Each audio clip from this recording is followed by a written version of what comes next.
थी एक तलवारों से बनी खतरनाक पुल, और यही था अंडरग्राउंड डंगोन में जाने का एकमात्र रास्ता। कुछ जांबाज लोग जंगली स्वरों पर सवार होकर यहाँ तक पहुंचे ही थे कि पीछे से दुश्मनों का दल भी उन पर टूट पड़ने को था। पौना योद्धा तुरंत सामने आया। उसने जादू की किताब निकाली और मंत्र पढ़ने लगा ताकि डंगोन का दरवाजा खोला जा सके।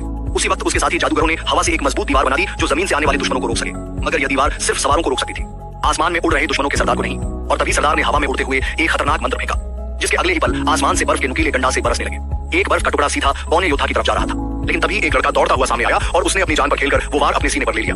बर्फ का शूल उसके शरीर में धंस गया और वो वहीं बेहोश हो गया। पौना लड़खड़ाया नहीं। उसने तुरंत एक योद्धा से कहा, इसे तुरंत अंडरग्राउंड डंगोन में मौजूद गोल्डन ड्रैगन के पास ले जाओ और हम तीनों यहाँ दुश्मनों को रोके रहते हैं। योद्धा लड़के को लेकर पहाड़ी गुफा तक पहुंचा और अंधेरे में धीरे धीरे एक विशाल परछाई नजर आई और तभी लड़के ने पहली बार देखा किंवदंती में वर्णित गोल्डन ड्रैगन को। लेकिन दूसरी ओर दुश्मनों ने भी अब हवा की दीवार को पार करना शुरू कर दिया था। जैसे ही हमारे जादूगरों ने मंत्र फेंका, एक एक कर दुश्मन पीछे ढकेले जाने लगे, मगर दुश्मनों का सरदार उनके हमलों को चकमा देता हुआ आसमान में ऊपर उड़ गया।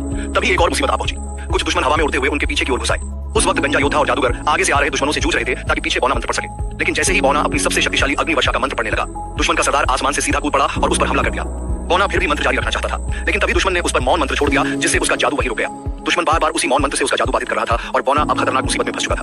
गंजा योद्धा मदद करने भागा, लेकिन तभी एक भयानक चमगादड़ जैसे राक्षस ने उसका रास्ता रोक लिया। वो राक्षस दहाड़ता हुआ गंजे पर झपटा, लेकिन गंजा एक लाजवाब स्लाइड से हमले को चकमा देकर पलटते ही एक जोरदार हमला करता है और उस राक्षस को सीधे घाटी में फेंक देता है। इसी बीच दुश्मन का सरदार एक घातक जादू तैयार कर रहा होता है, पर अगले ही पल हमारा जादूगर उस पर रूपांतरण मंत्र फेंक देता है और वो खतरनाक सरदार एक छोटे से घोंघे में बदल जाता है। अब मौन मंत्र की बाधा हट चुकी थी। पौना फिर से मंत्र पढ़ता है और अग्नि वर्षा का जादू पूरे पुल पर बरसने लगता है। पूरा पुल आग की लपटों से भर जाता है और सारे दुश्मन लपटों में जलकर खाक हो जाते हैं।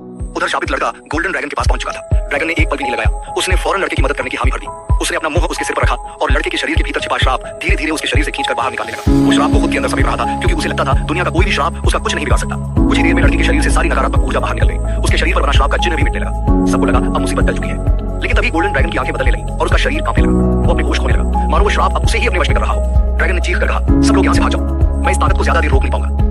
मगर तब तक बहुत देर हो चुकी थी। उसके चमकते सुनहरे कवच की परतें अब काली पड़ने लगी थी। आखिरकार वो शक्तिशाली ड्रैगन जमीन पर गिर पड़ा और अगले ही पल उसके शरीर के अंदर से एक दानव प्रकट हो गया। सबके होश उड़ गए। उस दानव के 5 सिर थे और हर सिर किसी एक तत्व को नियंत्रित करता था।